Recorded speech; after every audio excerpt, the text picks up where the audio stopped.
بسم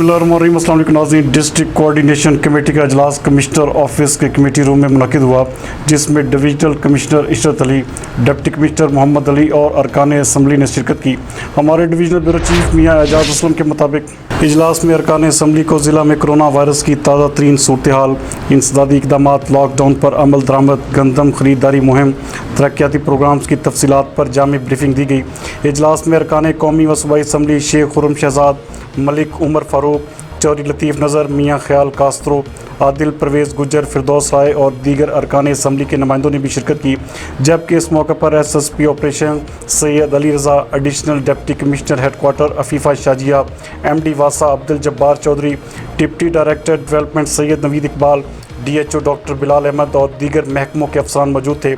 divisional commissioner عشرت علی نے ارکان اسمبلی کا خیر مقدم کرتے ہوئے کہا کہ کرونا وائرس کی موجودہ صورتحال کے تناظر میں اگرچہ زیادہ تر توجہ انسدادی و احتیاطی اقدامات پر مرکوز ہے،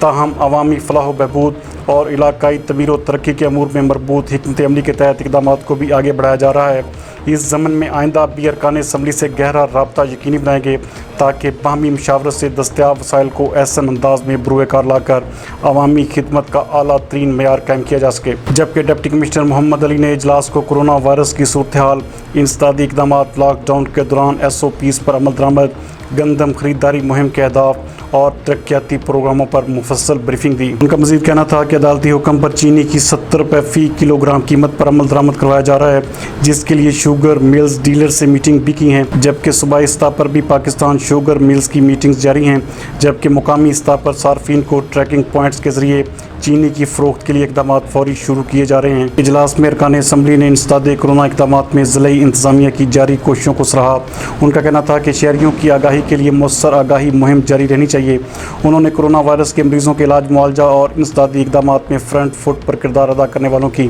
ہمت اور جرأت کو خراج تحسین پیش کیا، جبکہ انہوں نے ضلع میں ترقیاتی پروگرامز کی تکمیل کے لیے فنڈز کے حصول کے لیے اپنے مکمل تعاون کی یقین دہانی کروائی۔ ان کا کہنا تھا کہ صوبہ کے دوسرے بڑے شہر کے لیے درکار ضروریات کے بارے میں بھی آگاہ کیا جائے گا، جبکہ انہوں نے بعض مسائل کی اس موقع پر نشاندہی بھی کی۔